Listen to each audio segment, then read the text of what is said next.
Alright, hello everyone, it is Nigel here, and today we begin a new saga of movies to analyze. So, a long time ago, in a galaxy not so far away, we were presented with Star Wars, and from there it spawned a whole bunch of stuff. It spawned, of course, memes, movies, video games, TV shows, all that good stuff. So Star Wars is something I want to analyze. Now, my exposure to Star Wars isn't really a whole lot. I started out knowing somewhat about Star Wars because I would see bits and pieces of the Star Wars movies. My parents would mainly throw stuff on and just watch it. My parents are the type that if they are scrolling through TV, well, this was before we got like streaming and stuff. If they were just scrolling through TV and would see like a movie or something or a TV show or something, it didn't matter how far they were into it. It could have been like maybe 5 minutes left in the episode or whatever, or like 20 minutes left in the movie. They would just click on it and then just watch it from there. But yeah, so I've seen bits and pieces of it. I saw a little bit, like 1 or 2 episodes of the Clone Wars TV shows, and I've looked at some of the lore behind Star Wars. So not really a whole lot, but for this saga of movies, we're going to look at the Skywalker Saga of Star Wars movies, which is pretty much every Star Wars movie, starting from Star Wars Episode 4, or all the way back in the day, through the prequels to the sequels, and up to the Rise of Skywalker. So, a lot of ground to cover, and yes, you heard me right. Episodes 4, 5, and 6 happened before 1, 2, and 3. Why? I'm not entirely sure. I'll have to look into it, but I'm guessing they did it on purpose. But yeah. So we're gonna look at Star Wars Episode 4, and I decided, just like the MCU, I'm just gonna go in the order that the movies came out and everything. So we're gonna go through 4, 5, 6, then 1, 2, and 3, then of course the sequels, spin-offs, all that stuff. So we're gonna look at it, and then we're gonna do a retrospective video at the end. But starting off with this first Star Wars movie, so far, for the most part, a pretty good introduction into the Star Wars universe, and we get to see some of the characters that will become bigger factors in Star Wars down the line. So we're gonna go, obviously, if you've watched my reviews before, you know how this works. We're gonna do the what I liked about the movie, what I didn't like about the movie, and for this like saga of movies, I'm gonna try something a bit different. I'm gonna try to look at how I think the movie impacted the saga as a whole, and the impact it would have later on down the line. So we're gonna do that for this first movie. But getting into what I liked, I do think the characters were pretty good. It's pretty easy to follow. We start off, of course, with Luke Skywalker, and well, actually, we start off with Princess Leia, as she sends R2-D2 and C-3PO to Tatooine, with a message for Obi-Wan Kenobi to help her out. And we see Luke intercept the droids and intercept the message, and with that he recruits Obi-Wan kind of recruits him. They kind of recruit each other, which is kind of funny and kind of weird, and then they head off to stop the Galactic Empire. And the Galactic Empire's got a new weapon, the Death Star, which they used to blow up a planet. They used to blow up Alderaan, which our character's supposed to be heading to, which is why they enlist the help of Han Solo and Chewbacca, the bounty hunters, who have, of course, the ship, the Millennium Falcon, and have, of course, the pilot, which is Han Solo. So they're brought together. They save Princess Leia. Obi-Wan Kenobi sacrificed himself against Darth Vader, and then they blow up the Death Star. The Rebel Army, which is the good guys, blow up the Death Star, and stop the bad guys and win the day here. Also, a bit unrelated, we'll get back into it, but you may notice my fan going off in the background. It's really hot today, so didn't want to burn up, so I got my fan going. But yeah, for the most part, pretty strong introduction. We're introduced to the characters, we see their motives and everything, and then it's kind of something we've seen before where Luke is like, I want to go out and do stuff. I want to be a part of the army and stuff like that, and I want to explore and all that. And he gets his chance to going on this quest and everything. And we see how the characters interact with one another and the relationships and friendships that are formed because of that. And another classic technique when it comes to storytelling is bring the character together by some convenience, but then as they continue along with one another, their relationship, their friendship grows from theirs. And we see it all the time with stuff like Avatar or Ratchet and Clank. We see the characters come together by some circumstance and they got a destination, but we see the journey to the destination. It's not about the destination, it's about the journey. So that's essentially what we're seeing here with this movie. And we see characters that will become bigger factors in Star Wars later on down the line. As for what I didn't like about the movie, there's some aspects about the movie, and I don't want to be too harsh here because it is a movie that came out in 1977. It came out a while ago, so obviously comparing like the effects from then to the effects from now would be kind of unfair because, well, of course it looks bad. This was 1977, man. The effects weren't that great back then, but yeah, some of the effects are still kind of like kind of cheesy, but it's still alright.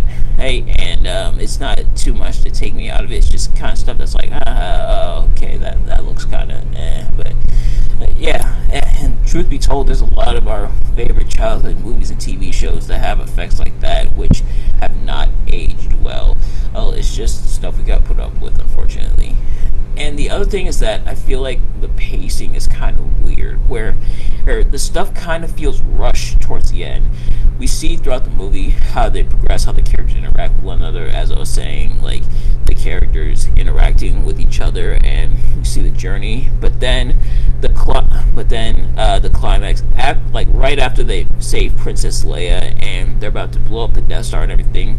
In that part, from where they save Princess Leia to the fight, Obi-Wan's sacrifice, blowing up the Death Star, that feels rushed because it's like we see the progression, and then Princess Leia is there, and then but then we gotta get them back to the Jedi base, and then they gotta pilot the X-wings and blow up the Death Star. That feels like it's kind of bum rushing right to the end. Like, okay, we saved Princess Leia. Okay, good, go. You gotta go to the Jedi base, and then you gotta pilot the X-wings. Then boom, you gotta blow up the Death Star and everything. So the pacing on that back end does feel a little weird. And maybe I'm the only one who feels that way. If I am, that's totally fine. Feel free to disagree with me, but yeah, the pacing is weird in that regard. And honestly, it's the same problem that like Brother Bear has, where the pacing is like, hey, starts off slow with like the characters interacting with one another, but then by the end they kind of have to rush towards the conclusion, rush towards the ending and everything. So and then we see that. And then the other thing is that, and correct me if I'm wrong, Luke gets his lightsaber and everything, but I don't think he used it that whole time they're in the Galactic Republic base on the Death Star and everything. I don't think they used that thing at all.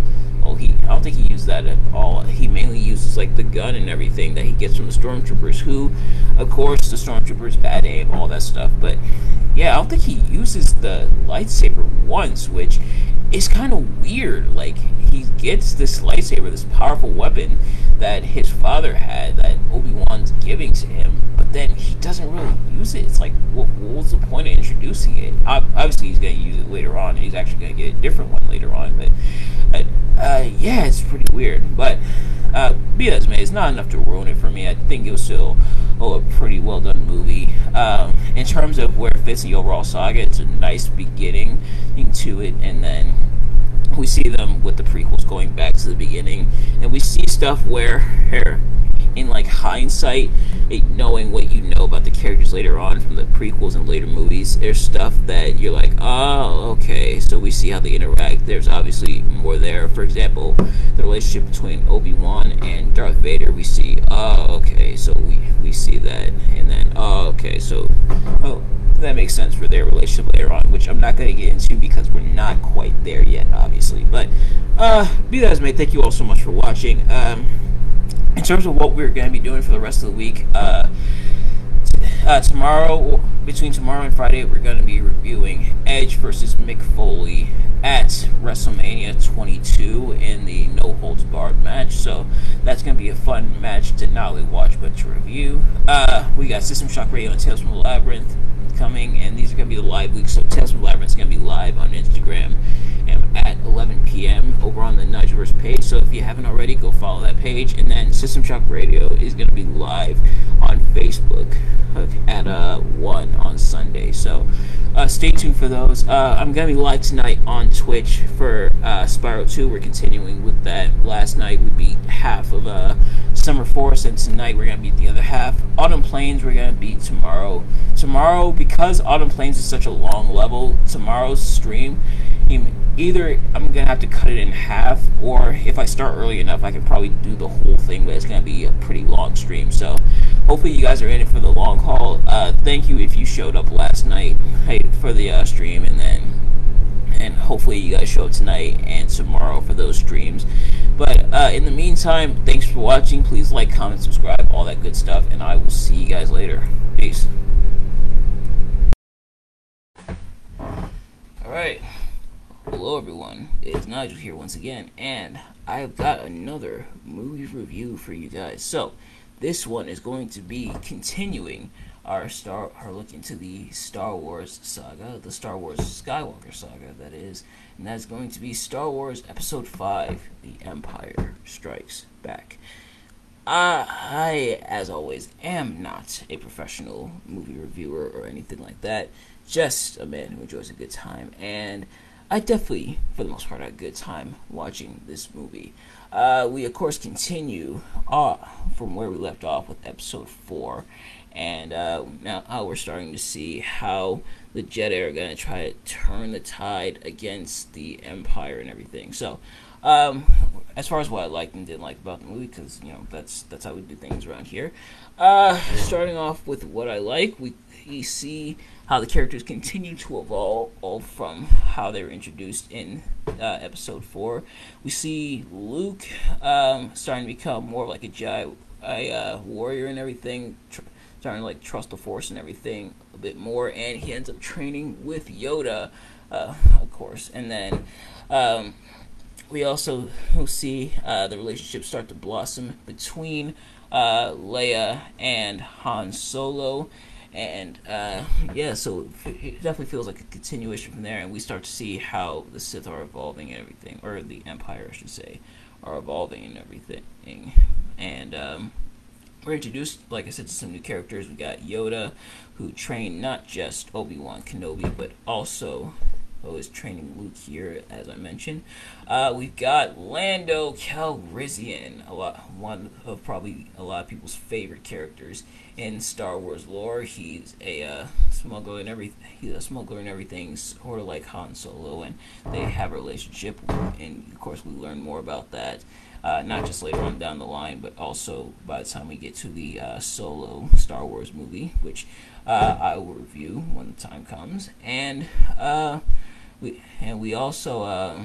also seeing here the big twist, of course, at the end, the fact that Darth Vader is Luke Skywalker's father, and we also see Luke get his hand chopped off and get the prosthetic hand, which, knowing what we know about Darth Vader from the prequels, man, is that some irony.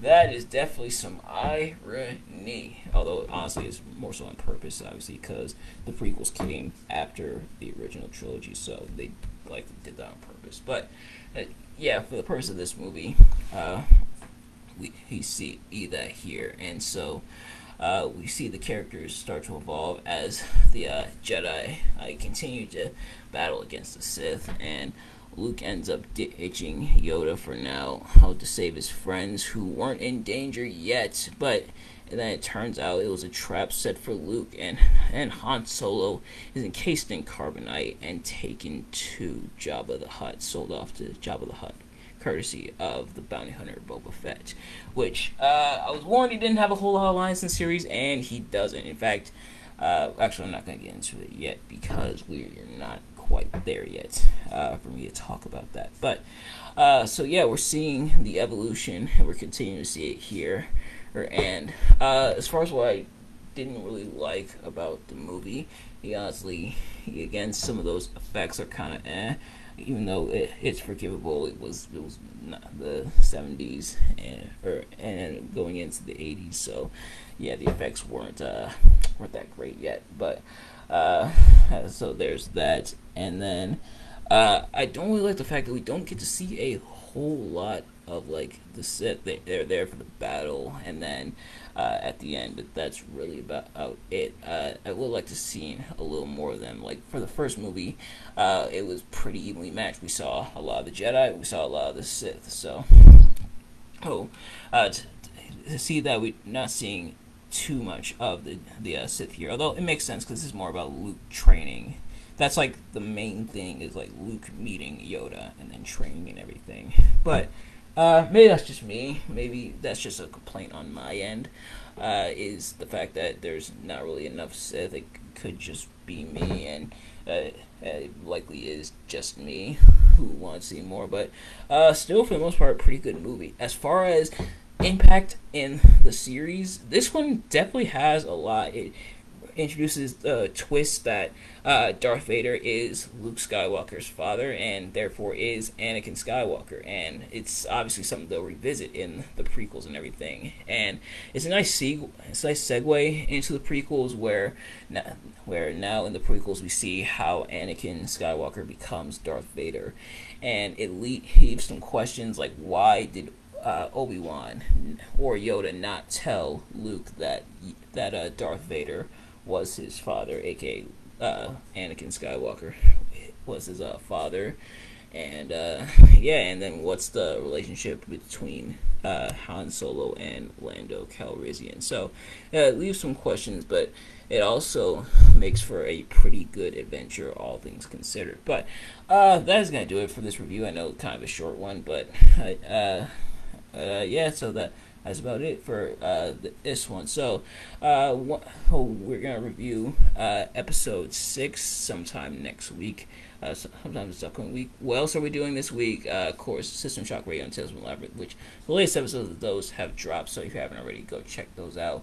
For System Shock Radio, the next up that we're going to do is the PlayStation versus Xbox debate, and that's probably going to be a fun one. And I'm also doing the crime analysis video this week, and this week we're going to be talking about John Lennon, or this month I should say, we'll be talking about John Lennon, that crime that took place. So that's going to do it for this review. Hopefully you enjoyed. If you did, please like, comment, subscribe, share, all that good stuff, and I will see you guys later. Peace.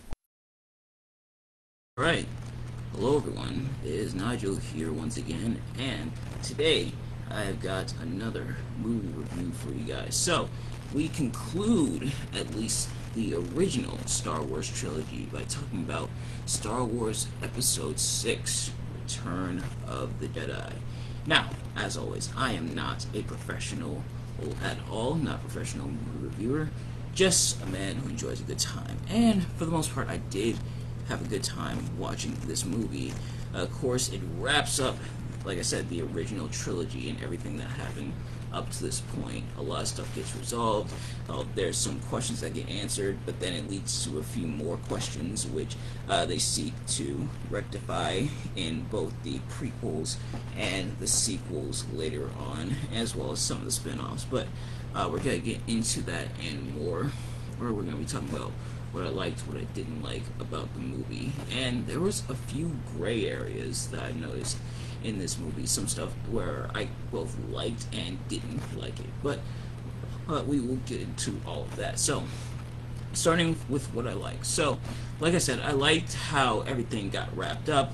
Luke finally confronts Darth Vader and Emperor Palpatine, and ultimately Darth Vader makes the ultimate sacrifice, saving his son Luke, who killing Palpatine, dying in front of his son Luke, having been redeemed and everything, and going as a Force ghost. So that gets wrapped up.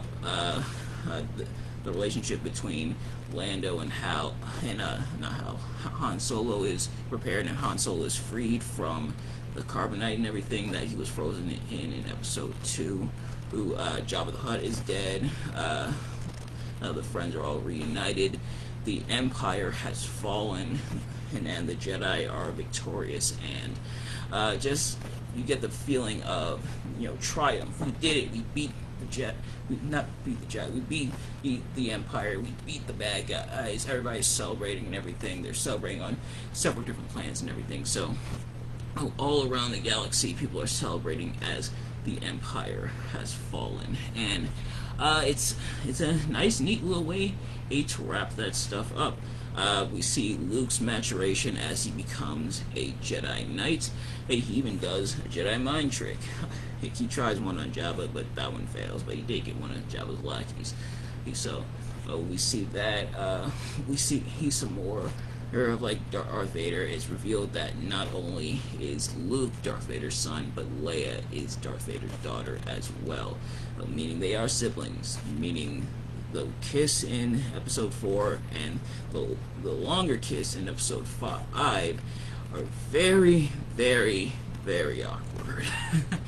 But yeah, so that's that. Although honestly, I'm willing to make a theory here. I don't think they had the twist in mind of like Luke and Leia being Darth Vader's children and therefore siblings until like late into production, because if that's the case, then why was the kiss there? If it was planned that they were going to be siblings and everything, why was the kiss there? That's oh boy. But be that as it may, hey, there's that.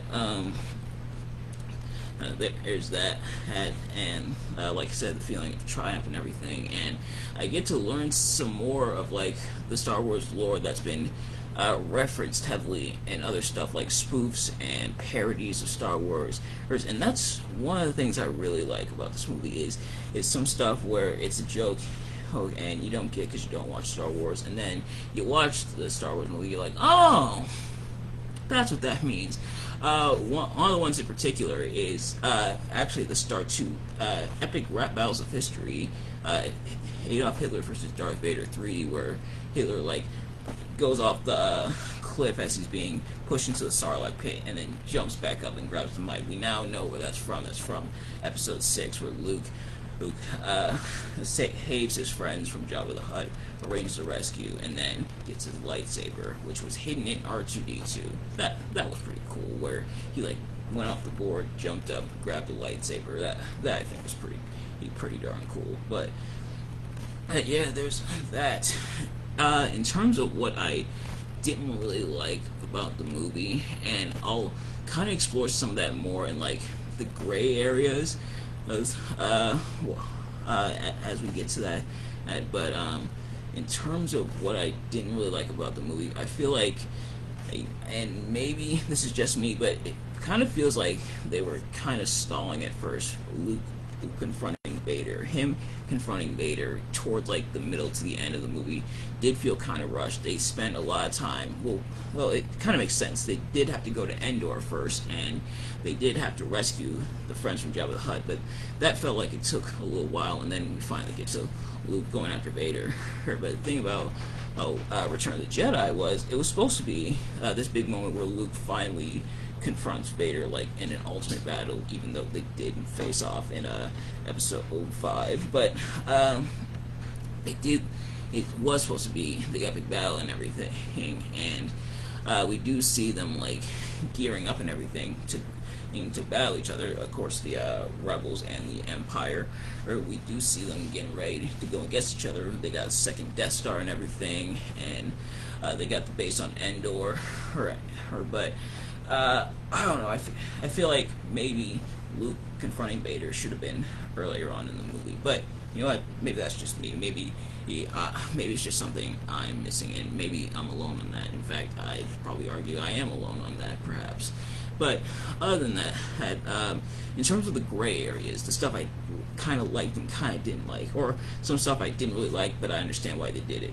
For starters, the Ewoks on Endor, or how they were introduced and how they pretty much dominated like the latter half of the movie, to the point where they joined the fight and really make the stormtroopers look like schlubs, made the whole like empire and everything look like a bunch of jabronis. Now, on one hand, I get it.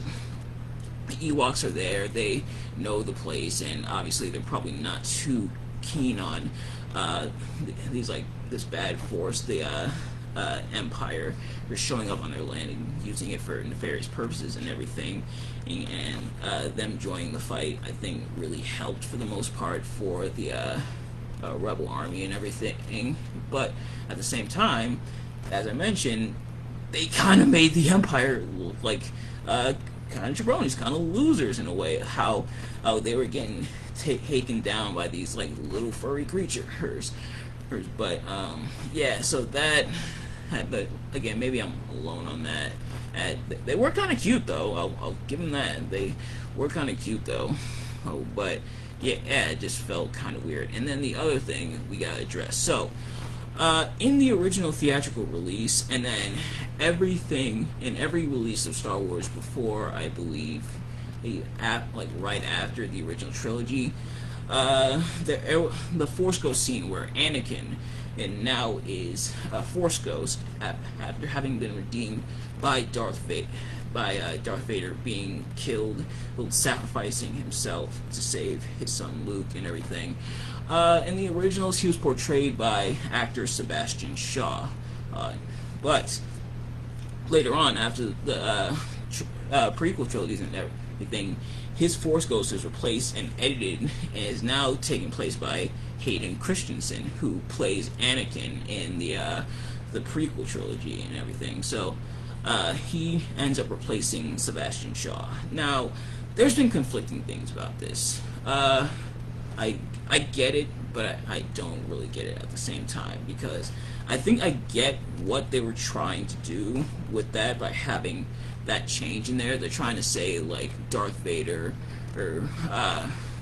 was like taking Anakin's place, but Anakin's soul didn't really age because it was gone within Darth Vader, so Anakin didn't really age, and so he was there instead.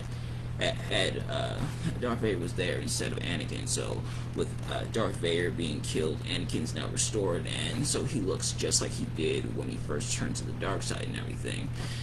But then, on the other hand, considering how much time had passed, Anakin really should be an old man, theoretically. Like, Obi-Wan and Yoda are their old selves, respectively, and obviously time had passed, the same amount of time has passed since Obi-Wan and Anakin fought, and Anakin became Darth Vader and everything. And so, realistically, yeah, Anakin should have aged and everything, and the body is still there, and the body's still there, and it's still aging and everything. It's still Anakin. It's just now he's within Darth Vader and everything. But at the same time, like I said, I do get it, and maybe the Force is showing them as like a Jedi. Obi-Wan and Yoda, it would explain for them, because they were Jedi the whole time, and then they died and everything, so they became part of the Force, and so they'll stay their old selves like they were in the Force. But then Hayden Christensen, because he came back to the Jedi by saving Luke, pretty much gets restored to his old self. But it does look kind of out of place, and it does look a little weird. Like, why is he young? Shouldn't he be the old dude, and instead of being like young and then everybody else is old? Then, and why not have young Yoda, or have Ewan McGregor reprise as Obi-Wan, be young Obi-Wan? So that I thought was a little weird, but maybe I'm thinking too deep into it. But yeah, that's about it. So in terms of where it fit in the Star Wars lore and everything, uh, I'd say it's a satisfying end to the original trilogy. And if you think about it, this was kind of it for a while. This movie released in 1983, if I am not mistaken. Yeah, 1983. So the prequels didn't start happening until 1999 with Phantom Menace and everything. So for a lot of people, this was it for a while. Oh, and the prequels wouldn't be happening for a while. The sequels wouldn't be happening for a long while. The only other thing is like the Christmas special, and then I believe the Ewoks TV series that they did. But yeah, for a lot of people, this was it for a while. It ends in this original trilogy in this like nice little bow and everything. Now, there is some indications within the movies and everything that people have picked up on that suggest, okay, maybe they are planning on doing more movies and everything, maybe doing prequels to show like how did Anakin become Darth Vader and everything. And so there is that.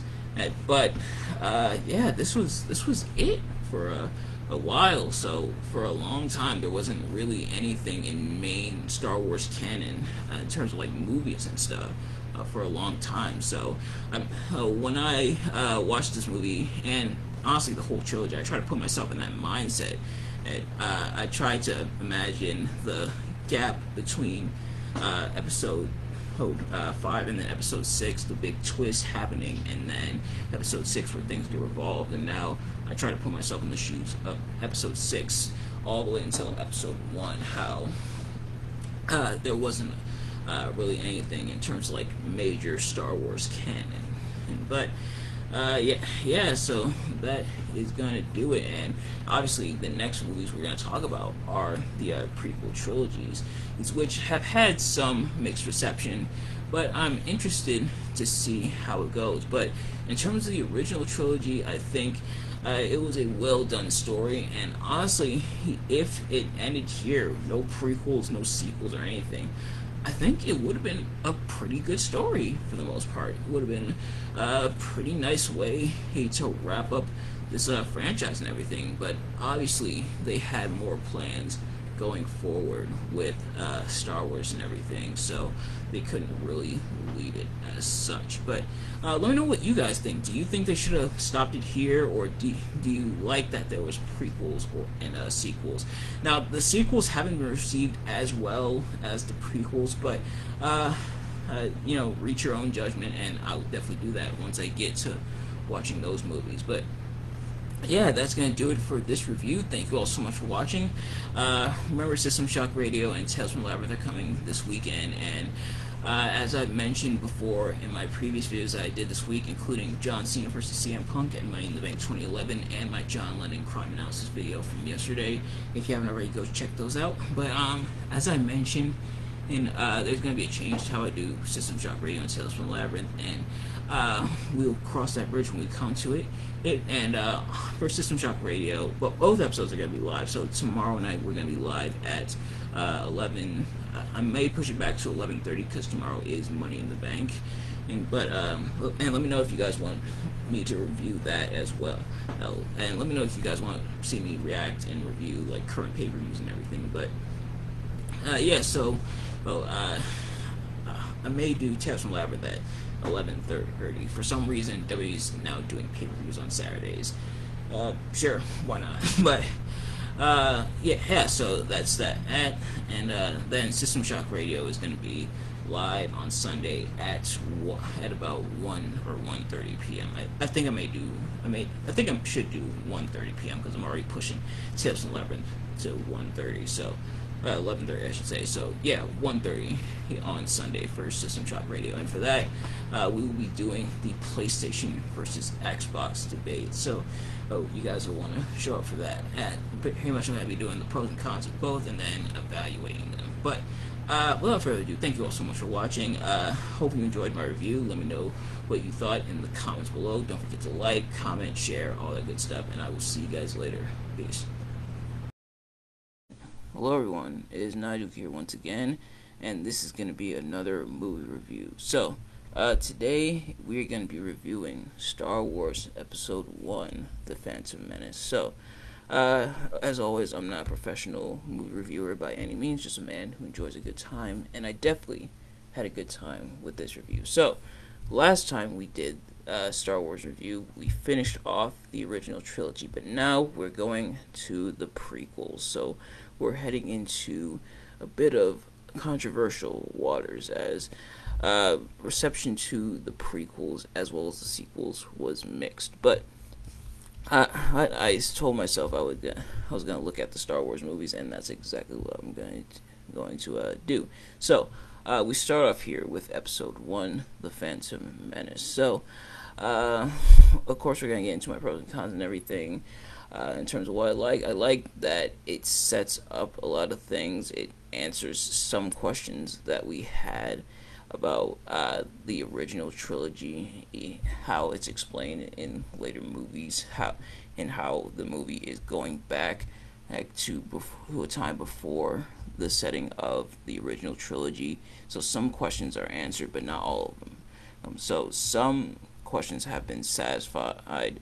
Some we may not have wanted the answer to, but we got them anyway, I guess. But some questions were answered, and some stuff was established, but it also leaves room for more questions to be asked. But nevertheless, we see some stuff being established here in this in the prequel and everything, which is usually the whole point of a prequel.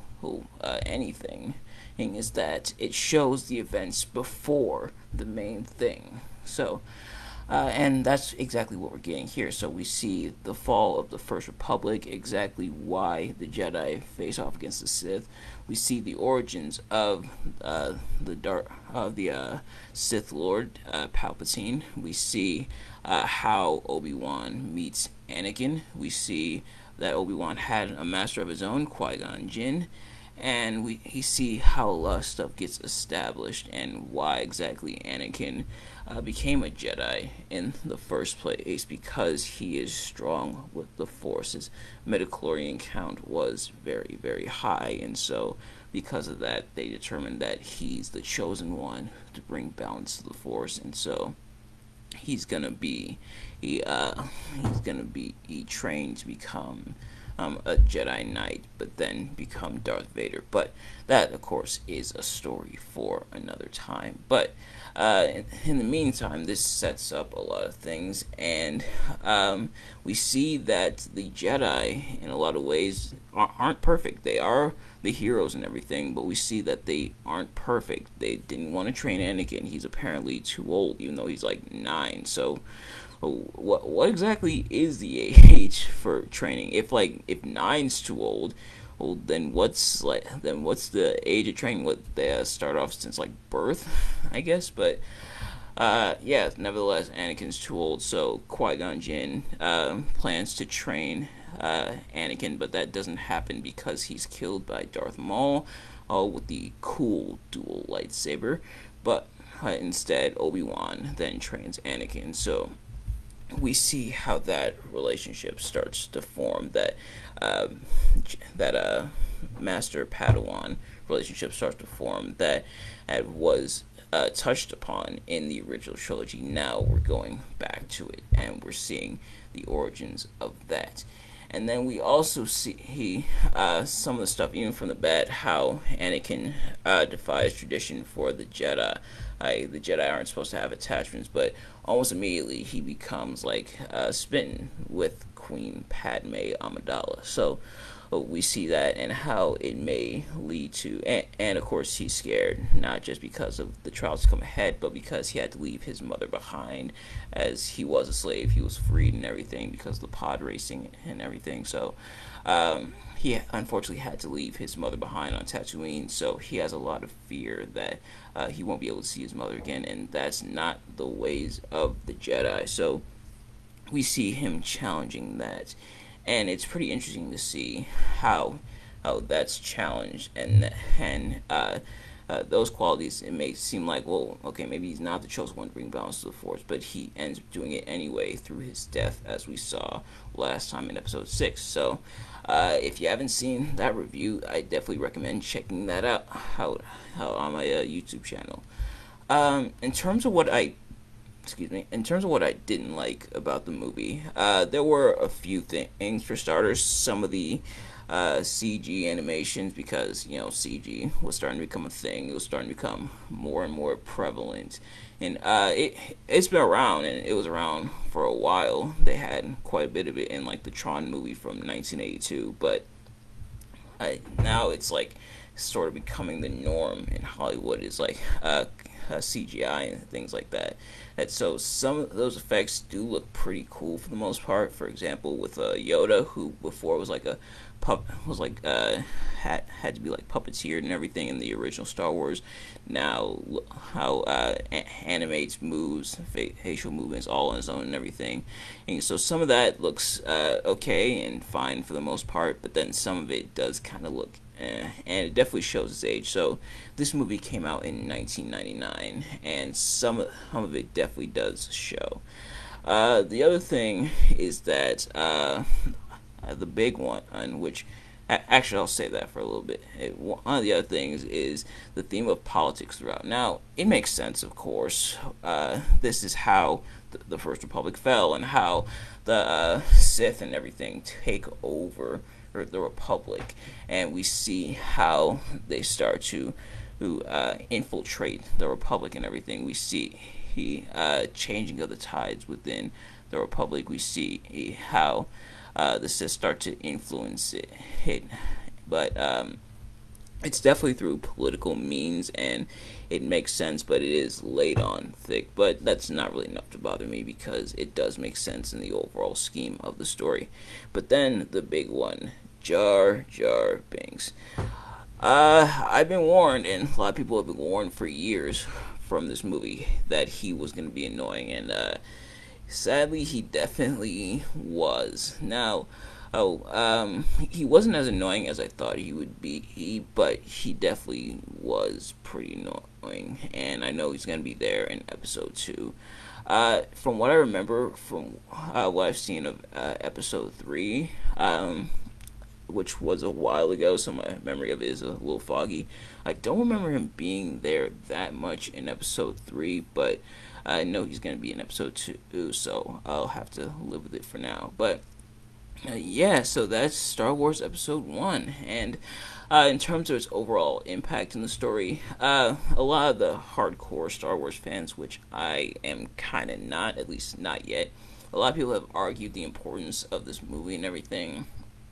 I remember one of my friends saying that this movie didn't really matter, it wasn't too consequential, but on that I kind of disagree, because if you think about it, this is showing exactly why Obi-Wan and Anakin can have that mentor-mentee relationship, the master-Padawan relationship, that leads them to becoming enemies later on down the line, and leads to Obi-Wan having some resentment for Anakin becoming Darth Vader. So this is sort of the origins of that, and we see exactly why Anakin becomes Darth Vader, well, we see sort of the seeds of it, and we see how the Sith overtake the Republic, leading to the rebels having to fight against them and everything. So we see sort of the origins of that, and we see them taking place here. And obviously episodes 2 and 3 are gonna go more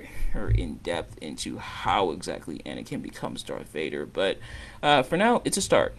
But yeah, so that's gonna do it for this review. Thank you all so much for watching. I hope you enjoyed. Let me know in the comments below what your thoughts are. Of course, we got System Shock Radio and Tales from the Labyrinth coming out later on today. Hey, and we've also got the next review, which is going to be Sasha Banks versus Bayley at NXT TakeOver Brooklyn. But anyway, thank you all so much for watching, and I will see you guys later. Peace. Alright, hello everyone, it is Nigel here once again, and welcome back to another review. So, this time we're going to be reviewing Star Wars Episode 2, Attack of the Clones. So, as always, I am not professional, movie reviewer, just a man good time, and for the most part, I had a pretty good time watching this movie, all things considered. But, there's some stuff that I think they improved upon from episode 1, some stuff they didn't really compared to episode 1, but let's get right into it. We're gonna obviously go into our pros and cons and everything. So, the pros is I do like how we're starting to see some things develop. So, obviously up to this point, the Star Wars lore has been slowly developing in a bit of a slow burn type of thing where, a lot of stuff is starting to lead up to other stuff. And what we see is some of the tension beginning to grow between Obi-Wan Kenobi and his Padawan, Anakin Skywalker. Or obviously, from episode 4, we know that Obi-Wan trained a young man who became Darth Vader, and then obviously as that progresses, we learn that Darth Vader was indeed Anakin Skywalker, Obi-Wan's Padawan. So now, this movie is an attempt to try to show exactly what's leading up to that, and we see some of that tension starting to build where Anakin is beginning to become a bit more arrogant, a bit more like full of himself. He's starting to ask more questions about the Jedi, and Obi-Wan, who is very steadfast, very adamant about the Jedi ways and everything, versus Anakin, who's like questioning everything and being like, well, why can't we do X, Y, Z, and why is it like this? So now we're starting to see how that's starting to play out. We see that, and obviously, as Yoda alluded to, there's always two Sith, and we in the first episode, The Phantom Menace, after Darth Maul was killed and everything, Yoda says there's always two Sith, and we see the second one, Count Dooku. And we also start to see how the Sith is being implanted into the Galactic Republic, and where it's revealed that Darth Sidious, whoever this Darth Sidious is, who we obviously know who it is because we watch the movies and everything, but they're starting to figure out that Darth Sidious is implanted within the Galactic Republic, and he's starting to control the Senate and everything, into where he's corrupted people such as Count Dooku. So now we see that the Sith are slowly taking over the Republic, leading to obviously the rebellion that would be present in the original trilogy, because this is the prequel trilogy. This is stuff that's happening before the original trilogy, obviously.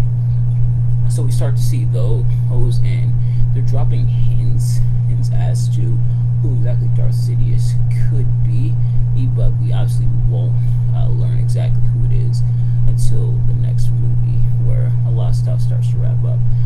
We also see sort of the romance blossoming between Padme Amidala and Anakin Skywalker, and obviously attachments are forbidden as per the Jedi way, but Anakin saying, screw that, I love her. So we start to see that, but this is all leading, pretty much all spiraling and snowballing to Anakin's downfall, and him leading to becoming Darth Vader. I'm sorry for the spoilers and everything. So there's that. We start to see how Obi-Wan Kenobi has matured now that he has a Padawan of his own versus the first movie, which takes place, the second movie, Attack of the Clones, takes place 10 years after Phantom Menace. We start to see how Obi-Wan is starting to mature, starting to become stronger within the Force and everything, because in episode 1 he was just young as he was learning from his master, Qui-Gon Jinn. So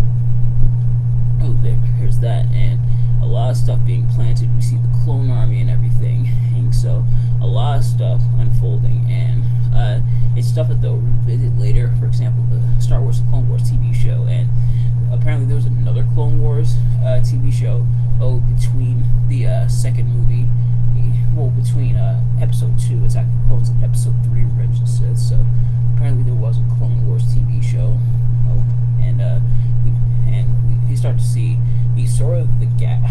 So the shows will end up bridging the gap. What exactly happened between episodes 2 and episode 3? So we start to see how that unfolds as they acknowledge that the Clone Wars have begun. And also, perhaps the biggest thing, less Jar Jar Binks. There is a God. Less Jar Jar Binks. He's used very sparingly here. He's still here, but he's nowhere near as annoying. Which I will say, though, while I do find Jar Jar Binks annoying, and a lot of people do, apparently the actor received actual death threats as he portrayed Jar Jar Binks, which that is not cool. No matter how much you dislike the character, sending death threats to someone portraying the character is never cool. That is not a good thing to do. But what we see is a lot of things start to unfold, and there's a lot of questions. Well, some of the questions that were kind of already answered, such as who's the second Sith? There's another Sith from Darth Maul who's the second Sith. Now we know it's Count Dooku. So, now we lead into more questions being asked, like, okay, how exactly does Anakin become Darth Vader? Who's Darth Sidious? How exactly are the Sith going to take control of the Republic and everything? In terms of what I didn't really like about the movie, I feel like they kind of tried to rush the romance between Anakin and Padme a little bit. They almost forgot, like, oh shoot, we gotta get the romance in there, because they're obviously gonna be a couple, and that's how Luke and Leia get there. Or they gotta be a couple, so they kind of rushed towards it a little bit. There's that, and then there is Hayden Christensen. They recast. So the first movie, which let me make sure I get the name right, because Anakin did end up being recast here. The first movie, Anakin was portrayed by Jake Lloyd, right? But by the second movie, he's replaced with Hayden Christensen, I feel like, from what I've seen, the Star Wars community has kind of a love-hate relationship with Hayden Christensen. On one hand, and he does fine for the most part, but his delivery of lines is like kind of wooden, kind of not really that interested. But I will kind of come to his defense a little bit. For starters, seeing him in interviews, I kind of determined is that's kind of just how he talks.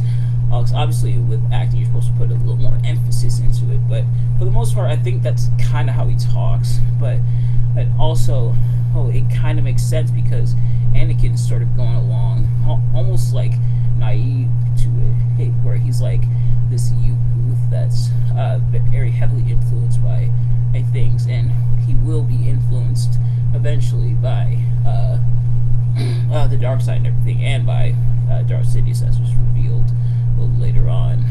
But that can explain why some of his delivery is kind of wooden in a way. It's not perfect, but I didn't really hate it too much. And of course, there's the memes to help balance things out. So there is that. And I feel like some of the stuff that Christensen as Anakin is supposed to say, I feel like could have been done better, but in all actuality, it kind of makes Anakin come off as a bit unlikable, which I get is the point and everything, because, Anakin's supposed to turn to the dark side and everything, but it is stuff that is kind of like a bit head-scratching. But between this and the memes, it wasn't enough to deter me. I still, for the most part, liked the movie and everything. And the other thing I didn't really like is some of the effects, of course, which, it was the 2000s. CG was nowhere near as good as it would be as time went on, and this is when they were trying to shoehorn it into everything, so some of the effects were kind of but it was just a product of the time, similar to like the first movie. And thankfully not too many of the issues from the first movie he carried over to the second movie. But here is that the fact that Anakin revisited Tatooine, that I think the only reason that was there is to show Anakin starting to fall to the dark side, which is pretty important, but also to show how Anakin beats Owen Lars, aka Luke's Uncle Owen. So that was the whole reason, I guess, for the Tatooine visit, but otherwise it probably could have been cut, but maybe that's just me. But nevertheless, I still, for the most part, enjoyed the movie and everything, and I hope you enjoyed my review. I'm probably not going to review episode 3 until next week, so stay tuned for that. And tomorrow we're going to be reviewing Spyro 3 and capping off the Reignite trilogy in terms of reviews, and then the rest retrospective for the Spiral trilogy is going to be next week. And then, of course, System Shock Radio Test 11 is going to be coming this weekend, and we're also going to do the Bernie Madoff crime analysis. So stay tuned for those. But in the meantime, my review of Sasha Banks versus Bayley at NXT TakeOver Brooklyn is out. So if you haven't already, go check that out on my YouTube channel. But as for this review, thank you for watching. I hope you enjoy it. In terms of overall impact that this movie has on the series, and I kind of brought it up, how some stuff is starting to be set into motion, and it does feel like between episode 1 where you meet Anakin and everything, and then episode 3 where Anakin becomes Darth Vader, this movie in a lot of ways does feel like a midpoint. It feels like kind of the middleman, getting us from young Anakin and strong with the Force and everything, needing a mentor, to Anakin becoming Darth Vader, falling to the dark side and everything. This was kind of the middle point, the bridging the gap in a way, which is kind of how I interpreted it. But nevertheless, thank you all so much for watching. Let me know in the comments below. Did you like or dislike my review? Did you agree or disagree with my sentiments? And let me know why. And yeah, but thanks for watching, and I will see you guys later. Peace.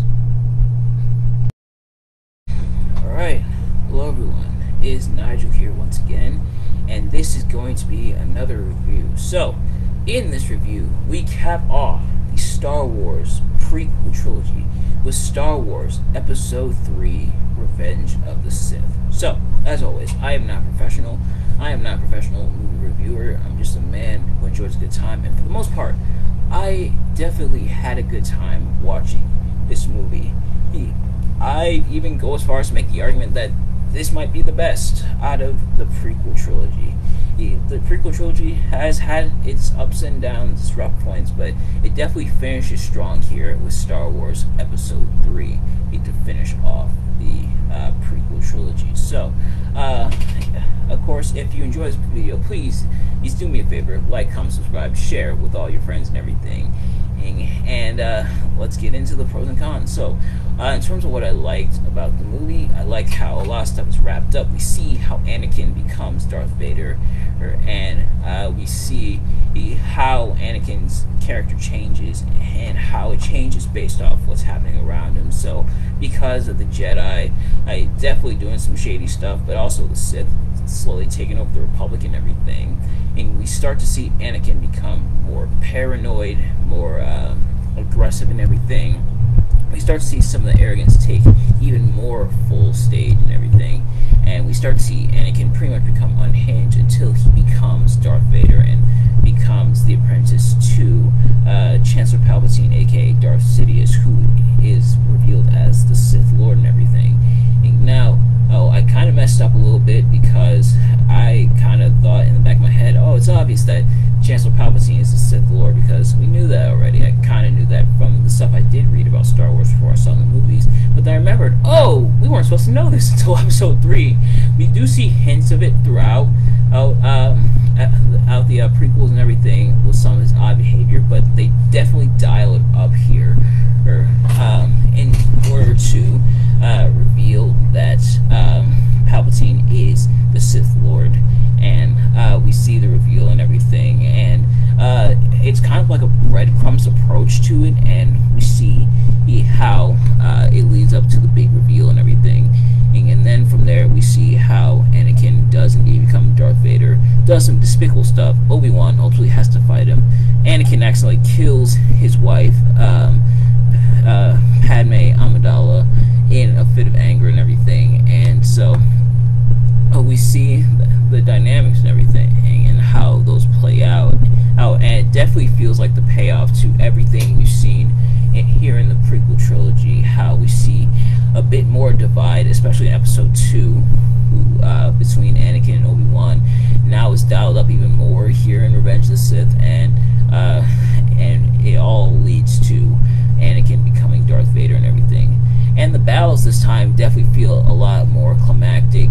There's definitely a big fight feel when it comes to these battles. The battles feel important, especially the final battle between not just Yoda and Darth Sidious, but also Obi-Wan and Anakin, where Obi-Wan chops off all of Anakin's limbs, and he gets scorched by the lava on Mustafar and becomes Darth Vader. So a lot of emotion and everything packed in that scene. And of course the Star Wars memes that we get from this movie. Of course the hello there as Obi-Wan greets General Grievous, who's kind of cool in this movie, and of course Anakin is pretty much saying, I should have known the Jedi were taking over, and then pretty much everything in that final battle is so meme-worthy, but also so emotionally packed and everything. And I do like how it even reflects in how they battle with the lightsabers. Obi-Wan's more defensive and everything, while Anakin's more aggressive and on the offense. And Anakin's anger and everything, and his paranoia over everything happening leads to his downfall as he becomes Darth Vader. Padme unfortunately dies giving childbirth as she literally loses the will to live after she gives birth to her twins. So the visions that Anakin saw, which kind of brought about a lot of these things, do indeed come true. And I like how it mirrors what happens to Luke in Episode 5, where he sees visions of his friends in trouble and tries to save them, and that ends up backfiring. It ends up backfiring for Anakin here, but way worse. So it shows that Luke is just like his dad, Anakin, and we see that here. And I think it's pretty interesting how we saw that George Lucas decided to do episodes 4, 5, and 6 before 1, 2, and 3. But now that I think about it, it could have been in a ways to pretty much construct Anakin becoming Darth Vader and his character and everything based off what happened to Luke, pretty much using that as the basis to show that Anakin was just like his son Luke and everything, and a lot of the mistakes that Anakin made, Luke also made later on down the line. And I think it pays off for the most part here. And most blessed of all, very little Jar Jar Binks. He makes like 2 appearances. That's about it. I don't even think he speaks this time around. Thank the Lord. Now, not too much hate on Jar Jar Binks, especially because, like I mentioned when I reviewed episode 2, if you haven't already, go check out that video. Jar Jar's actor got a lot of flack for Jar Jar being annoying and everything. It's just an actor doing his job, but Jar Jar is annoying, and the fact that he doesn't really do a whole lot here, may be disappointing to some, because like, what's the point of him even being there? But you know what? I will take it. I will take it. But we see how the Sith goes into the Galactic Republic and pretty much becomes like the Senate. Chancellor Palpatine pretty much is the Senate now. He gets full control, and the Republic falls because of it. We see Anakin turn against his masters and everything, such as Windu and Obi-Wan and everything. And everything, for the most part, gets wrapped up in a nice little bow, I should say, as we conclude the prequel trilogy. In terms of what I didn't really like about the movie, he's some of like Hayden Christensen's kind of robotic voice and everything, and where he kind of sounds stoic and everything. That was present in episode 2. It does kind of show up here. Now, compared to episode 2A, here in episode 3, it's not as bad, so he definitely must have dialed it back a lot. Probably per like the criticism and everything, probably dialed it back quite a bit. He sounds a bit more natural and a bit more like acting and everything. But also, it could be excused because he's kind of under mind control. He's kind of under the influence of Chancellor Palpatine, aka Darth Sidious. So him sounding almost like a zombie kind of makes sense. But we see that play out, and that I think is kind of one of the big things that, in a lot of people's eyes, held back the prequel trilogies, was kind of the stoic acting and everything. And thankfully, it kind of wanes and it's not as bad as we get later in the trilogy, but it is still kind of there. And some of the effects, like a lot of the movies, and like a lot of movies, some of the effects were kind of but other than that, and the fact that some of the characters like Kit Fisto, who apparently has more of a prominent role in the Clone Wars, sadly I didn't really watch the Clone Wars and everything, but he doesn't really have too big a role. A lot of people want to see more from him. I'll probably have to watch the Clone Wars to see, but for now, on behalf of those people, I'll put it as a con for now. But that's going to do it for the prequel trilogy. And like I said, in terms of importance to the overall lore, it wraps up the prequel trilogy. We kind of see how we get to the point of Anakin becoming Darth Vader. And I do like the mirroring of Padme dying, and in a way, Anakin dying, as Padme dies, but Anakin becomes Darth Vader. And we see Obi-Wan on Tatooine in training and everything. Well, starting to begin his training. He'll do more of it as we get into the Obi-Wan Kenobi TV show on Disney Plus. And we see Luke and Leia being dropped off. Leia goes with Senator Organa, and Luke goes with his Uncle Owen on Tatooine.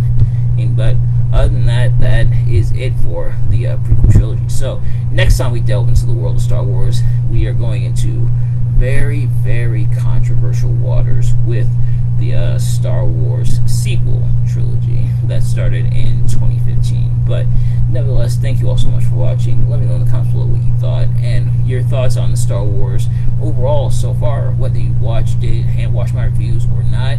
And yeah, I will see you guys later. Peace.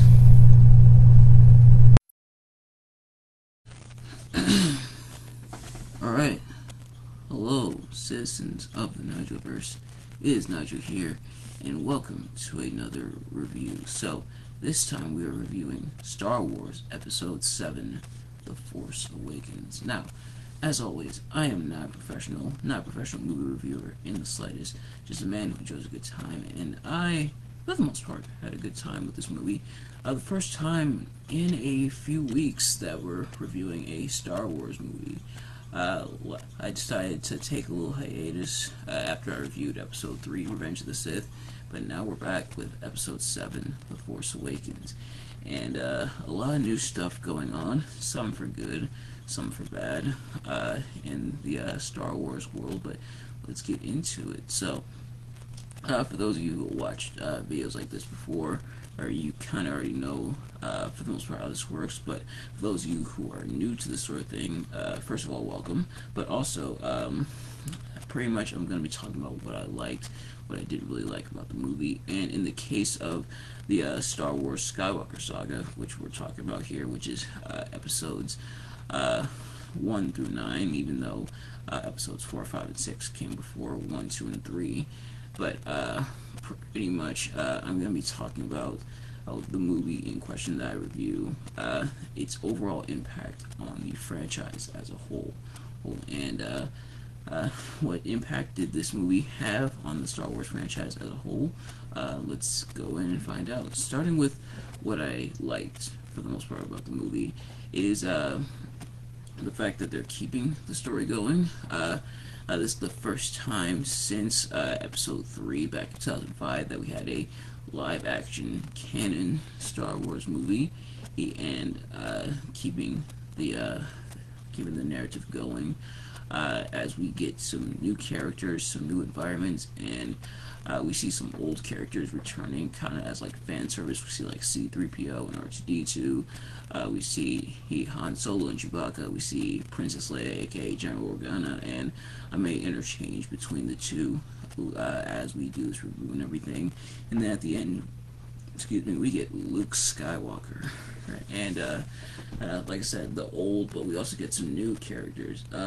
3 new main characters that are introduced. We have Rey, who is a slave on Jakku, who is waiting for her family. She lives on Jakku and is waiting for her family to come and get her, but they never come, so she decides to go with the Resistance when they come to her planet, and she runs into BB-8, the droid with the ball and everything, and is able to move around and stuff. We get Finn, a former stormtrooper, who decides he's had enough stormtrooping, enough of living the bad guy life, after taking out a bunch of the residents of Jakku, and so he decides to join up with the Resistance, kinda. At first, he more so wants to just like get away from it all and pretty much like escape, but then after Han Solo, Chewbacca, and Rey are all ambushed, he decides to join up with the Resistance after all. And then we have Poe Dameron, the pilot, who sadly we see like in the opening part of the movie, and he interacts with Finn. Poe is captured by the Sith, aka the First Order, which we'll get to. And he's torturing everything because BB-8 contains a map to Luke Skywalker, so Poe's torturing everything, but Finn turns against the Sith army to pretty much help out Poe and leave and everything. But then Poe, who we think is dead, is gone for like a good portion of the movie, like about half the movie. He shows back up and then just as a pilot in the background, which kind of sucks. I wanted to see a little more from him. I think we do get a little bit more from him as the movie goes on, but I did want to see a little more from him because he had potential in terms of like the character and everything. And in terms of these new characters being introduced, like what overall part do they play in the story? For now, they're just kind of new. Rey, he has a connection to the Skywalker family, and Luke's lightsaber, which she finds, and ends up calling to her, and so she wants to.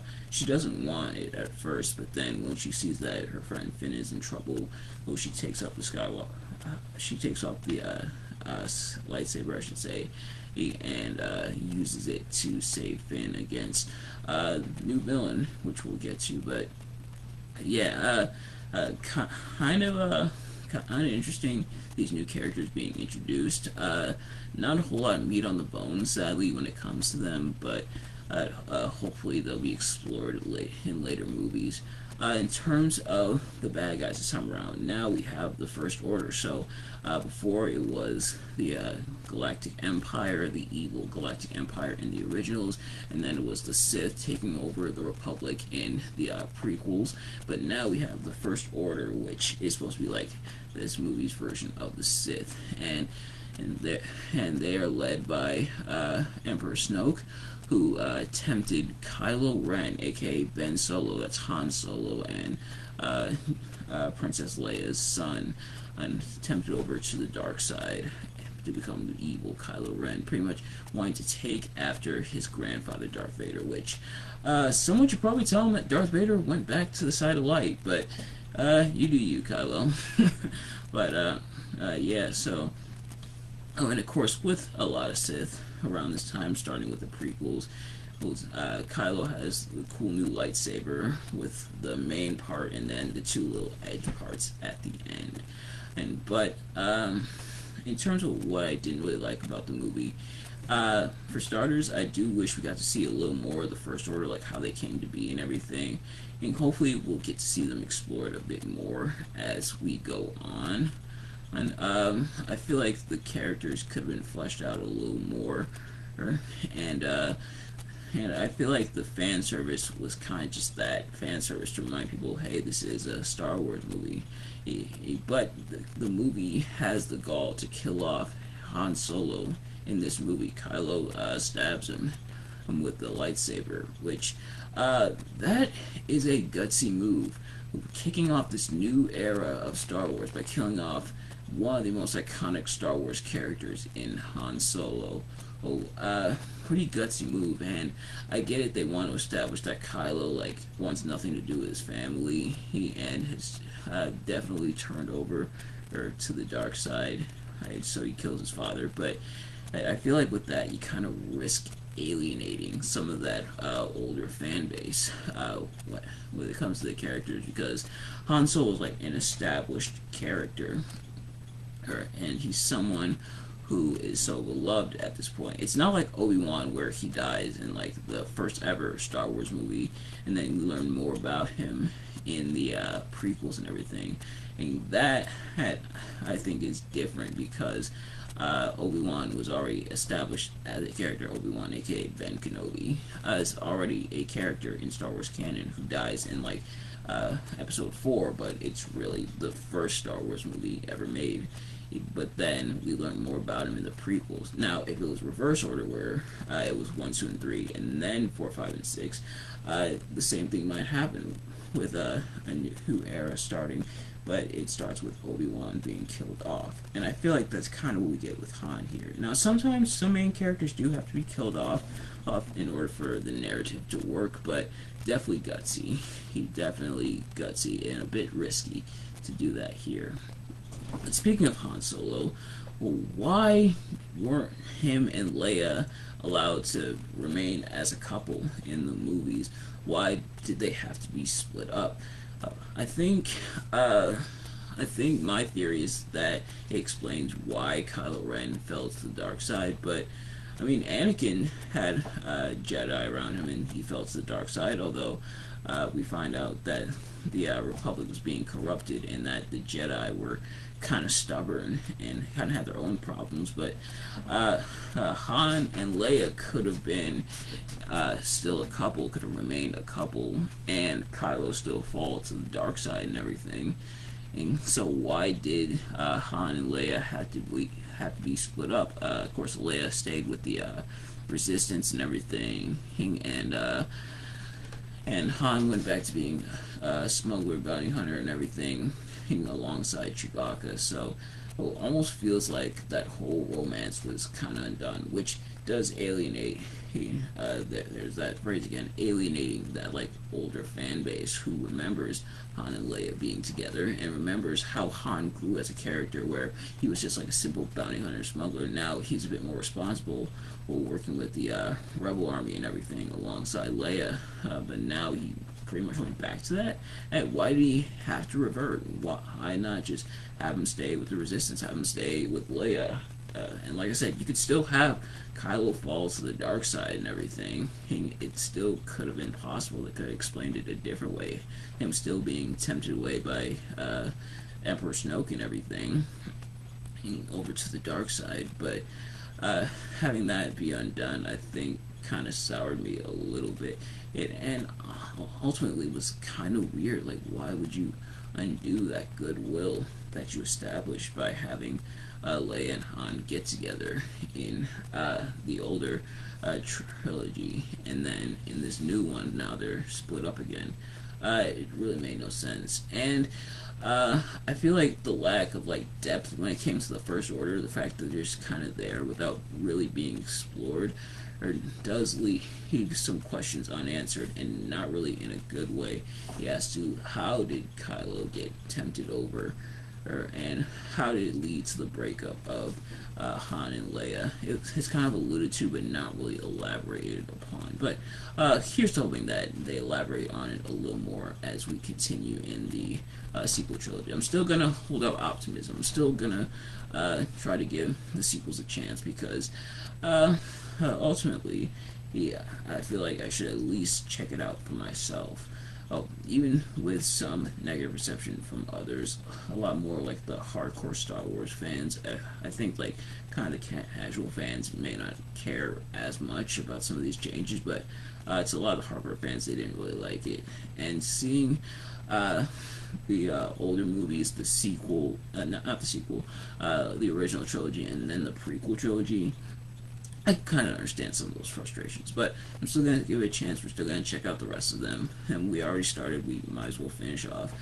So next time we do Star Wars review is going to be for Episode 8, The Last Jedi. But in the meantime, in terms of significance, like I alluded to, it's the start of something new, a start in the new chapter of the Skywalker Saga, and it is a little weird that the Jedi still have to fight against the Sith, even though they were seemingly wiped out after Palpatine's death in Episode 6 of the original trilogy.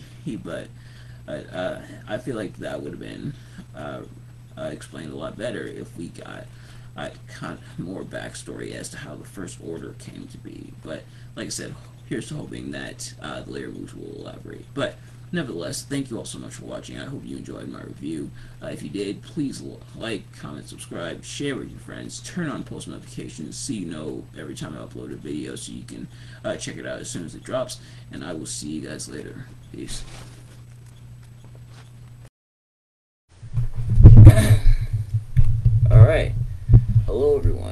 is Nigel here once again, and this is going to be another movie review. So, this time we are reviewing Star Wars Episode 8, The Last Jedi.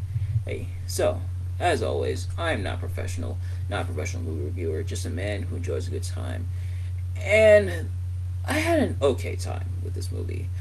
There was some stuff I liked, I'll give it that, but there was quite a bit of stuff I didn't like, I'll admit. Remember when I said that the Star Wars sequels were kind of in controversial waters? It's more so here what I'm talking about when it comes to those controversial waters, so let's get right into it. So, what I liked about the movie, I do like how the main characters, the three major ones, and I feel like just about every prequel has them, or not every prequel, but all the Star Wars movies, I should say, has them. In this case, it's like Poe Dameron, Finn, and Rey. So, I do like how they all got time to shine this time around, and a good amount of time to shine. Where Poe is he's featured more than he was in the previous movie. We have Rey, who's also featured quite a bit, and then Finn, who's featured quite a bit, as they're kind of going on three separate, kind of connected adventures. In this one, Rey is trying to find, has found Luke Skywalker, I should say, because last time BB-8 had the map to Luke Skywalker. She finds Luke Skywalker and pretty much tries to convince him to go back to the Resistance and everything. He doesn't want to. He wants to stay on the remote planet to pretty much die. And he doesn't want to go back. He doesn't want to return. So, meanwhile, Poe and Finn are kind of working together to make sure that the Resistance can outrun the First Order, which is tracking them through light speed, and they're running out of fuel and everything. So they're trying to do that, and they end up Poe tries to stall as much as possible, and General Organa kind of goes out after the Resistance ship was attacked, so she's out of commission for a good portion of the movie, and Poe is clashing with the new leader who's put in place, and meanwhile Finn and Rose, who's a new character they introduced, are trying to find the Master Codebreaker to stop the tracking through lightspeed and everything. And so those stories are trying to develop. Kylo is more so coming to odds with himself and his internal strife, which is pretty much his evil form, which is Kylo Ren, and his good form, Ben Solo. He's trying to combat at those, at least within himself, that internal struggle. He ends up killing Supreme Leader Snoke, but he still is evil. Rey almost convinced him to go to the light side, but Kylo wants to abandon both Jedi and Sith, and Rey's no, the Jedi are still trying to are still good. They're still trying to win out, and Kylo essentially is still part of the Sith, aka the First Order. And then Kylo strikes down Luke, so Luke, who does return after burning down the tree that contained the last stuff of the Jedi. Luke essentially comes to terms with his sort of failure to teach Kylo, which it turns out Luke tried to strike down Kylo because he sensed evil in him, and that kind of caused Kylo to go more to the dark side. But Luke eventually returns, reunites with Leia. Sadly finds out Han passed away. He was killed by Kylo Ren last movie, which if you haven't already, go check out that review. Luke battles Kylo, gives the Resistance enough time to escape the base that they just established on, I believe it was Hoth, where there was the old base in the OG Star Wars trilogy. But Luke pretty much distracts Kylo, gives him enough time to escape. Kylo kills Luke, so Luke is like now bound to him. Luke pretty much passed away, goes on to be with the Force and everything. And so, oh yeah, so the story unfolds, and I get the story they're trying to tell, and I do like how the characters get a bit more time to shine. We see more interaction with Rey and Kylo as Kylo slowly goes more towards the light side and everything, and there's some humor, there's some battles and stuff like that, traditional Star Wars stuff. So now for what I didn't like about the movie. Honestly, this movie kind of feels all over the place in terms of like its story and everything. It doesn't quite know. It feels like it doesn't quite know what it wants to be. You have a who's trying to get at Luke, but Luke is kind of like, no, I don't want to do it. And he's presented as kind of like still good, still wants to be in line with the Force and the Jedi and everything, but it's still kind of bad because he killed Kylo. Well, he almost killed Kylo, because Kylo / Ben Solo goes to the dark side and everything, and then Kylo, it seems like he's turned to the side of good and killed Snoke, but then he goes right back to bad. And then Poe is like, he's supposed to be like the hero, like, come on, we can take on the First Order and everything. But it turns out like his intentions are bad, even though the other lady, the one who takes over after Organa goes down, I forget her name, I'm not really good with names, it seems like she's the bad guy, but no, she's actually the good guy. So kind of confusing, kind of twists and turns. It feels like it doesn't really know what story it necessarily wants to tell. And I kind of get to some extent where Poe is like too headstrong and too like reckless and everything. But the way it's presented, it seemed like, he's gonna be in the right, but no, he's not. And then he kind of is when he says, "Come on, we gotta escape from here." And then General Organa is like, "Follow him, so we can escape from here." So, everything does feel a little bit jumbled in that regard. And excuse me, it was another bold choice to now kill off Luke Skywalker, which some people criticize. Why is Luke so cynical and everything?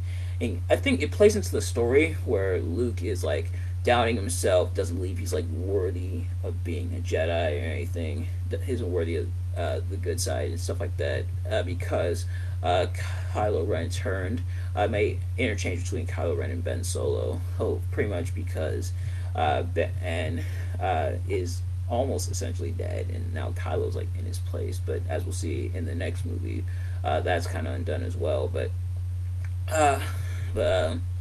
Luke is very cynical. He's like, he doesn't believe in himself anymore.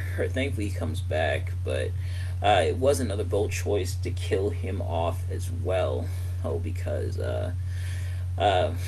he was another integral part of the original trilogy, and it is a bit poetic that the Jedi essentially dies with him, and now, we're gonna get a whole new way of doing things within the Star Wars universe. But it's a bit of a weird way to go about setting it up. And then the slaves that were freed by Rose and Finn are still on the planet and everything, and they're still there. So it was kind of like almost for nothing, unfortunately. But and for some weird reason, maybe it's just a theory of mine, I feel like this is where it was supposed to end. The original, not the original show, the sequels. I feel like this is where it was supposed to end because Snoke is dead. Kylo is still kind of evil, but he's still trying to come to terms with the good.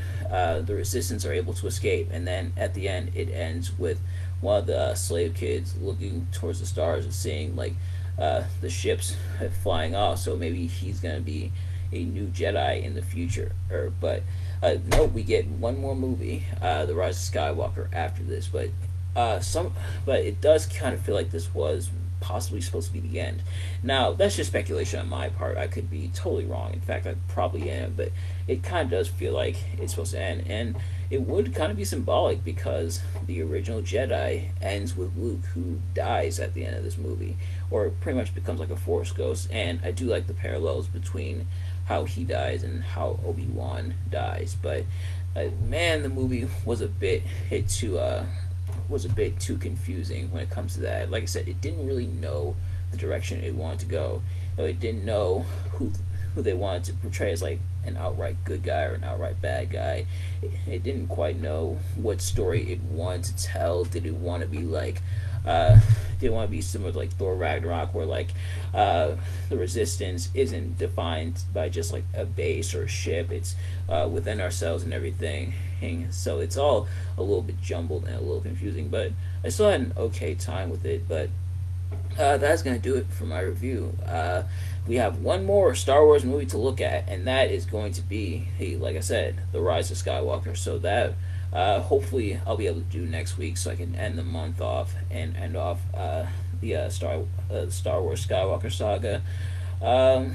I've heard mixed things about The Rise of Skywalker, but obviously I gotta check it out for myself. I've come this far. I gotta finish it. So we're gonna look at that next week. Thank you all so much for watching this review, though. If you did enjoy this video, please do me a favor, like the video, comment below, not just your thoughts on the movie, but on my review of it. Do you think I did a fair assessment? Do you think I was being too harsh? Let me know.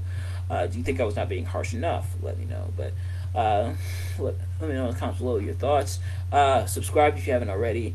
Turn on post notifications so you know every time I upload a video, so you can see it as soon as it drops. What else was I gonna say? Turn on the bell, subscribe, share it with your friends, and I will see you guys later. Peace.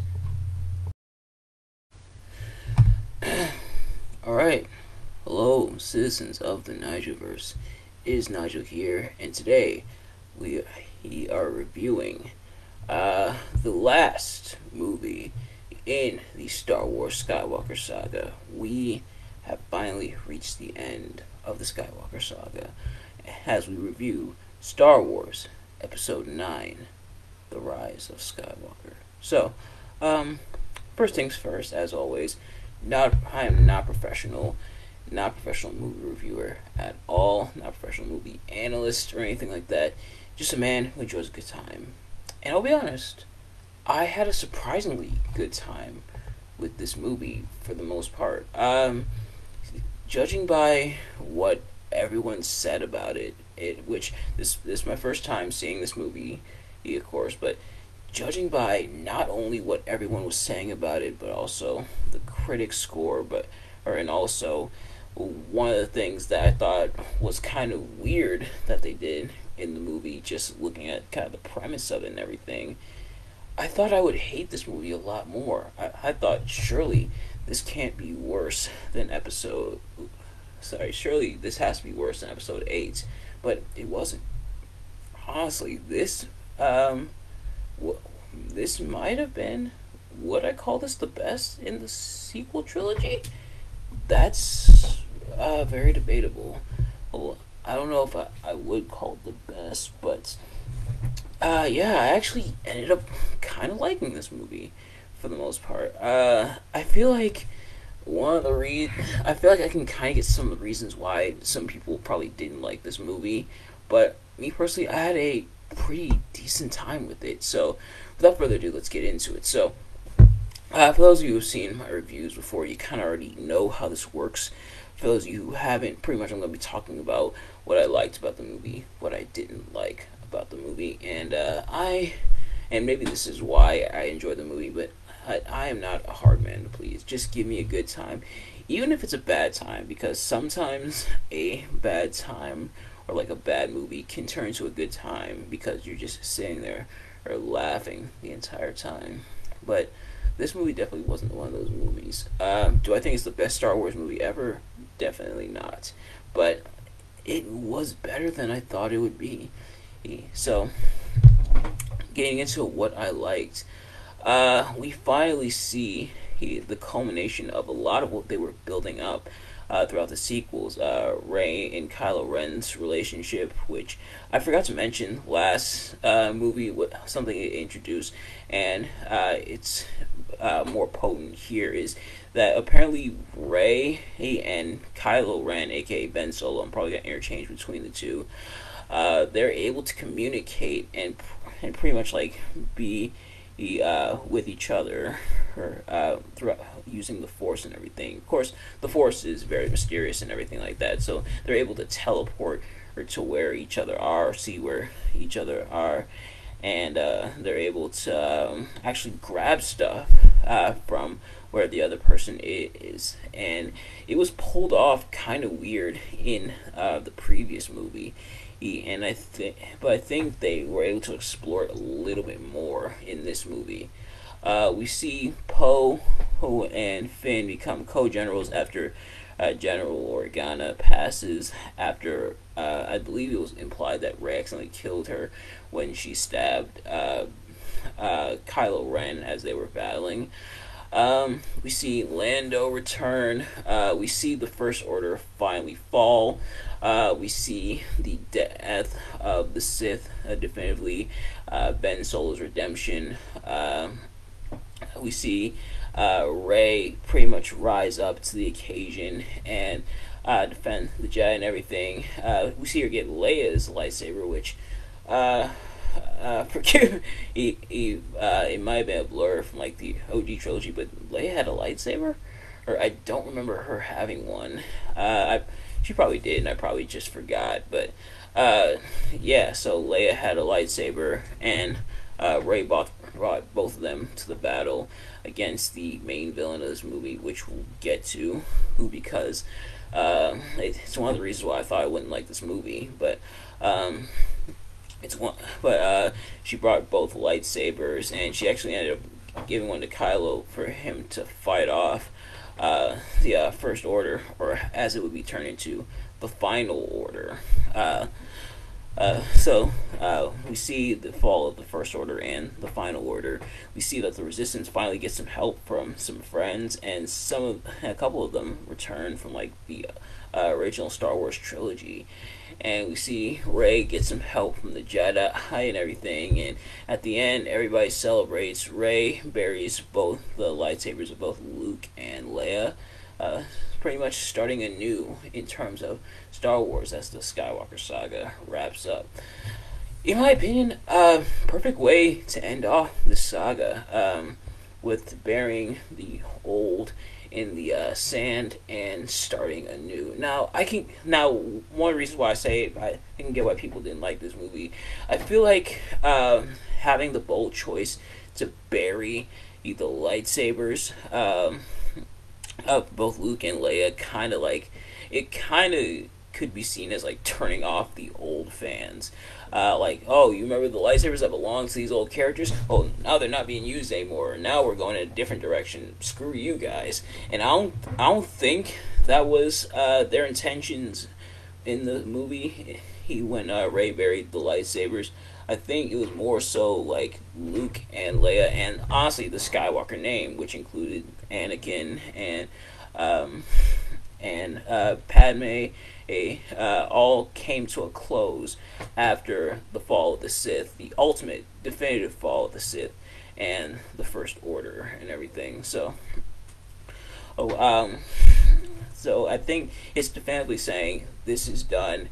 Now we're going to start anew in Star Wars canon and everything. Although they're not quite finished, it does look like, with some of the Skywalker name, because we got the Obi-Wan TV show happening, and Rogue One was a thing, although I think Rogue One came out before this movie. But yeah, so I think by that the movie's trying to say like it's done for now with the Skywalkers, and we're moving forward with it, even though Rey kind of takes the Skywalker name. When the lady on Tatooine asks who she is, she says Rey Skywalker.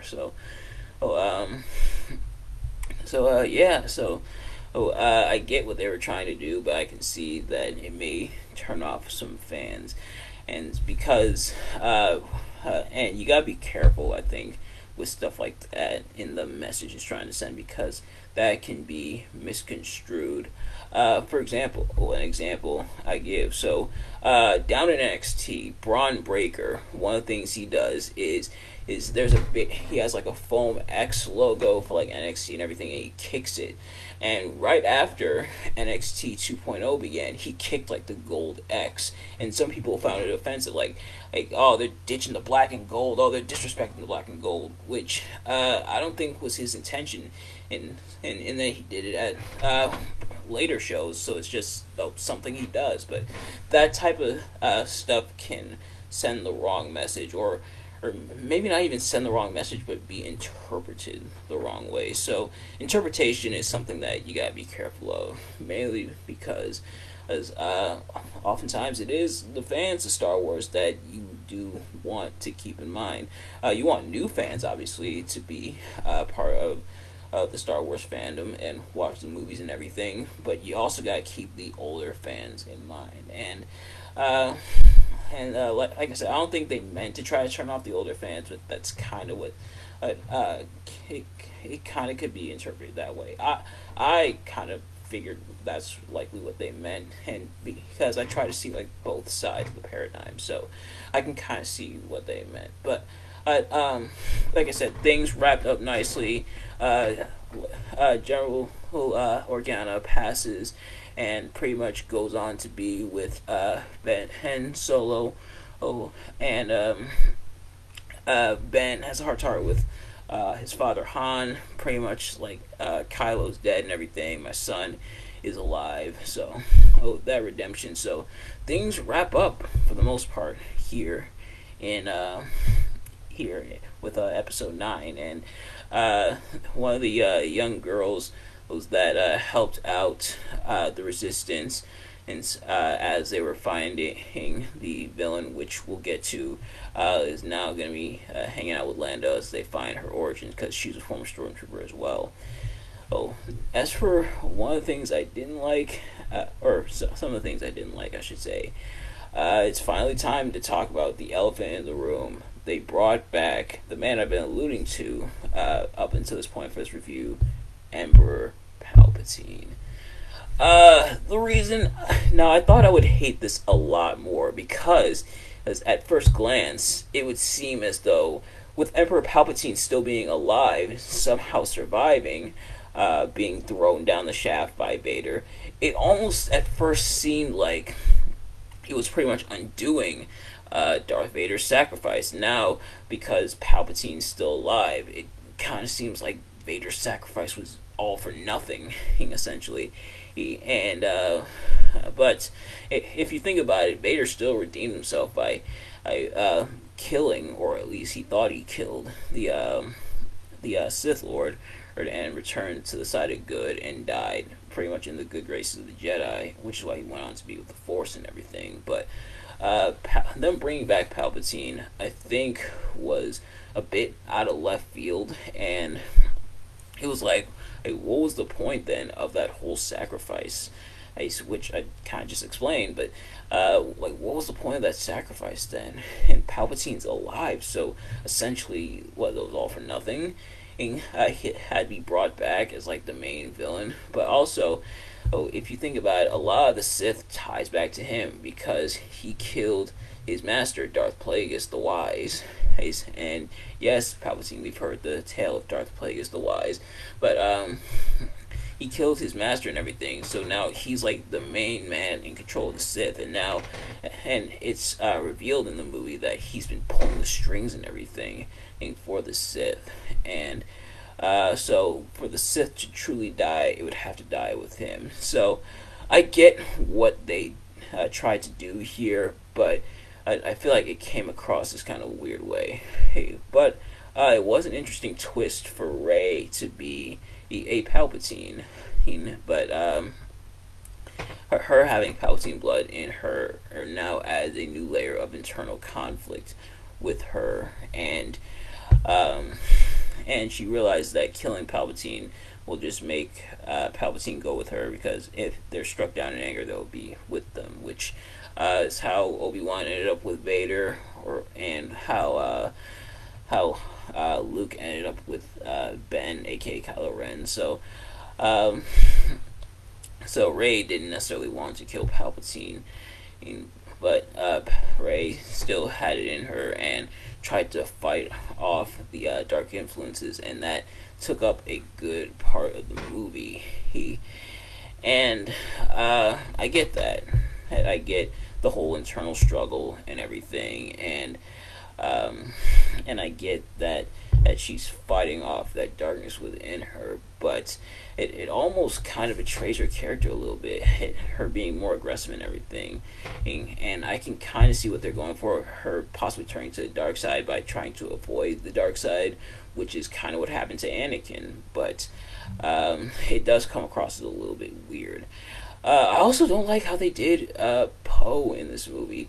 He's like way more of an obnoxious jerk. Like he was like a bit more like lovable and everything in episode 7, where he had very little involvement. But it seemed like the more they featured him, the more you're like, why is this guy part of the Resistance again? Why is this guy in a position of power in the Resistance? And it's supposed to be him being like a hotshot and reckless, and him not doing that anymore.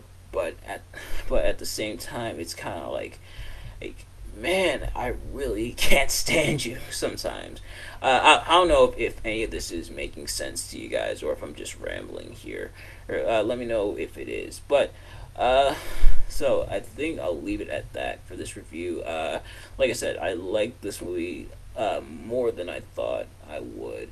Like I said, not the best Star Wars movie. I wouldn't call it the best, but I definitely liked it a lot more than I thought it would. And I want to see where Star Wars goes from here. At the time of this recording, they just released a new series, Star Wars Endor. So I gotta catch up on the Star Wars TV shows as well. And honestly, there's a lot of stuff I gotta catch up on Disney Plus. I haven't even caught up on all the Marvel shows that was on Disney Plus. But anyway, thank you all so much for watching. Retrospective is probably going to come some point in October. It's probably going to be one of the only non-Halloween related things that I do for that month, but I do want to have it out for you guys. And I think this possibly might put some wrench into my retrospective, because I kind of already had in my mind how the retrospective was going to go, but actually seeing this movie kind of changes things. And I think this is why I think this ultimately proves one of the things I've said, which I ironically almost didn't follow, is that see stuff for yourself, because there's a chance you may like it more than you thought, or you may dislike it more than you thought. Always see stuff for yourself, and this movie I saw for myself, and I ended up liking it a lot more. So I really should have taken my own advice on that. But thank you all so much for watching.